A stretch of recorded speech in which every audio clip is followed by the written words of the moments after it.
নমস্কার আদাব, সবাই কেমন আছেন? আশা করি সবাই ভালো আছেন। আজকে আমি শেয়ার করব খাসির মাংসের রেসিপি। সবাই ভিডিওটা দেখতে থাকেন, ভালো লাগবে। খাসির মাংস রান্না করার জন্য প্রথমে আমি আদা রসুনগুলো ব্লান্ডার করে নিব। এই তো ব্লান্ডার করা হয়ে গেছে, দেখেন কত সুন্দর মিহি হয়ে গেছে। আর এখন আমি ভেজে রাখা এলাচ, গরম মশলা, জিরা এটা পাটায় বেটে নিব আর শুকনা করে গুঁড়া করে নিব। এই যে দেখেন কত সুন্দর গুঁড়া হয়েছে। আমি এইভাবেই মাংস রান্নার জন্য গুঁড়া করি সব সময়। তারপরে এই যে এখানে খাসির মাংস রান্না করব, 2 কেজি খাসির মাংস আছে, ধুয়ে নিছি এটা। আর এখানে অনেকগুলো কাঁচামরিচ নিয়ে নিছি, অনেকগুলো আলু নিয়ে নিছি, আর এই যে পেঁয়াজ কেটে রাখছি। তারপরে এখানে আবার রুটি বানাবো, তো রুটি দিয়েই আজকে খাওয়া হবে।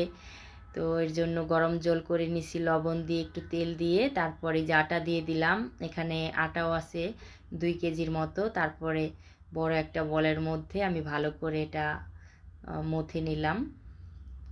আর একটা কড়াইতে আমি আলুগুলো একটু ভেজে নিলাম। তো হালকা লাল লাল করে আমি আলুগুলো ভাজবো, আর ওই তেলের ভিতরেই আমি আরও কিছু তেল দিয়ে দিলাম। তারপরে খাসির মাংসগুলো দিয়ে দিলাম। এখন পেঁয়াজ দিয়ে দিব, তারপরে পরিমাণ মতো লবণ দিয়ে দিলাম। এখন দিয়ে দিব হলুদের গুঁড়া, মরিচের গুঁড়া, আর দিয়ে দিব কাঁচা মরিচ। এখন দিয়ে দিব গোটা জিরা, তারপর দিয়ে দিব কিছু তেজপাতা। এখন দিয়ে দিলাম আদা রসুন বাটা। তো সব কিছু একটু বেশি বেশি করে দিলে খেতেও কিন্তু ভালো লাগে, আবার অতিরিক্ত বেশি হলেও ভালো লাগবে না। এখন আমি হাত দিয়ে ভালো করে এটা মেখে নিব। তো এই যে মাখা হয়ে গেছে, এখন এটা 10-15 মিনিট রেখে দিব। তারপরে এই তো 10-15 মিনিট হয়ে গেছে, এখন এটা রান্না করব। এই যে চুলায় জালটা ধরিয়ে দিলাম, আর পাশেই গরম জল দিয়ে দিছি খাসির মাংসতে দেওয়ার জন্য। গরম জল মানে বসিয়ে দিছি। তারপরে এটা একটু কষিয়ে নিব, অল্প অল্প জাল দিয়ে কষিয়ে নিব। এখন আবার একটু তেল দিয়ে দিলাম। প্রথমে তেল দিয়েছি, খাসির মাংস যদি কচি হয় তাহলে তেল বেশি দিতে হয়, আর যদি বাড়তি হয় তাহলে খাসি থেকে অনেক তেল ওঠে, এই কারণে একটু কম দিতে হয়। তো এটা এর জন্য পরে আমি একটু দিয়ে দিলাম। এখন এই যে আমি একটু ঢেকে দিলাম, অল্প অল্প জাল দিয়ে রান্না করব। আর এখন আমি এসে আবার আটাগুলো মথে নিলাম ভালো করে হাত দিয়ে। তো এখনও অনেক গরম আছে, তো এই কারণে হাতে গরম লাগতেছিল। যাই হোক, তারপরে এই যে আমার আটা কিন্তু মথা হয়ে গেছে। তো এটা এখন মথে রেখে তারপরে আবার বাকি রান্নাটা শেষ করব। এই যে হয়ে গেল মথা। তো এই যে এখন ঢাকনাটা খুলে দিব দিব দেখেন এই যে হয়ে গেছে আমার, মানে মাংস কষে একদম অল্প হয়ে গেছে। তো এখন একটু লাড়া দিয়ে দিব। তো এরকম একটু পর পর একটু মানে লাড়া দিতে হয়, না হলে নিচে পুরা লেগে যায়। খাসির মাংসর এই একটা মানে সমস্যা, একটু লাড়া দিতে দেরি হলেই নিচে পুরা লেগে যায়, আর ওই মাংসটা আর খেতে ভালো লাগে না। তারপরে এই যে আমি তেলটা ঝোলটা শুকিয়ে নিছি।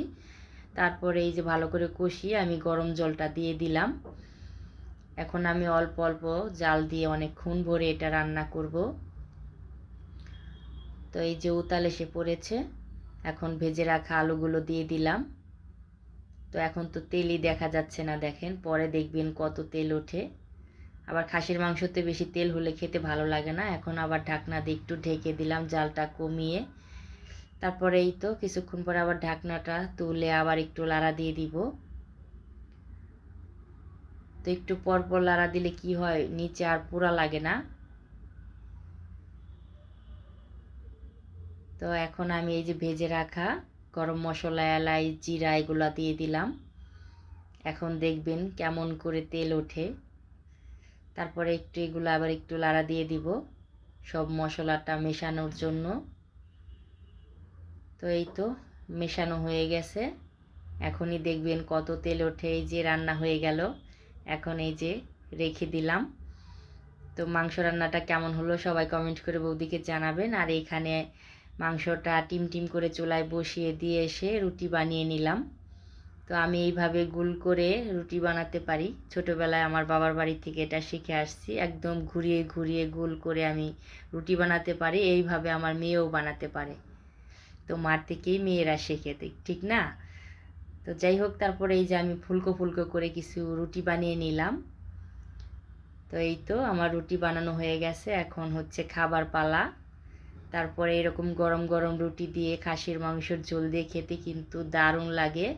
তো আজকের ভিডিওটা কেমন লাগলো, আমার এই খাসির মাংসের রেসিপিটা কেমন লাগলো, সবাই কিন্তু বৌদিকে কমেন্ট করে জানাবেন। সবাই ভালো থাকবেন, সুস্থ থাকবেন।